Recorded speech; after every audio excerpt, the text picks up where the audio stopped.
The act. She got so nervous, she threw up. I looked at Willie, sitting on the piano bench. Willie does everything Lily does, and sure enough, he was getting ready. "Not on the piano," I yelled, just in time. Then I ran over and closed the curtains quick, so the whole audience wouldn't get started too. When the janitor came running out to clean everything up, I had a good idea. "Send Sydney out now, in front of the curtains," I told Mrs. Rice. "Why?" she asked. "There's no microphone out there." "That's okay. Sydney's really loud. And she's going to recite a poem, so there's no cartwheeling, just standing still. Besides, she's got really skinny feet, so she can fit out there if she stands sideways." So Sydney went on stage and stood sideways and yelled her poem. By the time she was done, the stage was all mopped clean.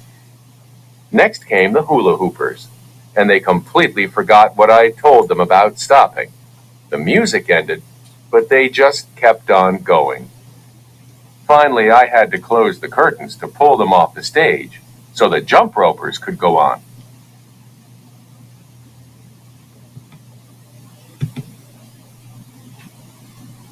The jump ropers must have figured that if the hula hoopers didn't have to stop at the end of the music, neither did they.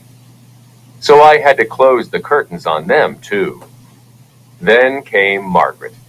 She did fine at the walking on stage on time thing, which not everybody did. But just as she got to the microphone, Alan took a picture of her from the audience, which was a bad mistake. Whenever anyone takes a picture of Margaret that she isn't expecting, she freezes. She says it's the horror of not knowing if she looks perfect or not, which I don't understand, because Margaret always looks perfect.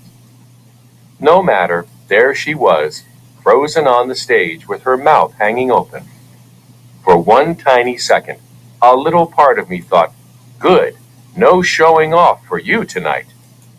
But then my empathetic part took over. I ran over to where Margaret could see me and waved until I got her eyes to unfreeze. I pointed to my hair and pretended to brush it.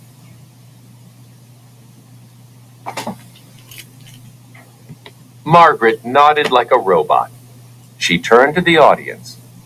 "First, always brush your hair, even if it's cut off like mine." She looked back at me. I pretended to do up some buttons. Then I pointed to my right. "Always make sure you're buttoned up right," Margaret told the audience. Then I lifted my foot and crossed my fingers over my sneaker. "Never wear green sneakers," Margaret said. "Green sneakers are the worst."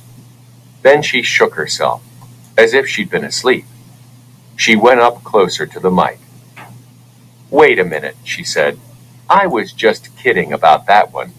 You can wear any color sneakers you want, and green is the most fashionable of all."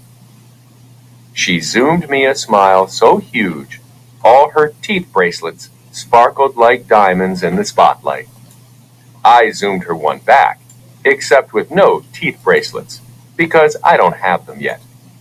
After that, Margaret was okay. I went back and climbed up onto the director's chair, and Principal Rice gave me a huge smile, too.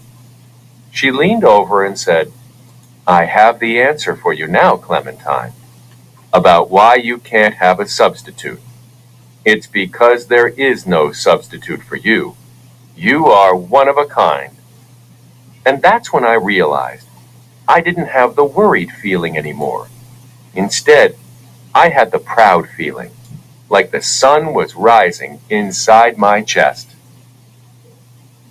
The proud sun-rising feeling stayed with me all through the rest of the show. And no matter what went wrong, which was plenty, Mrs. Rice and I just fixed it.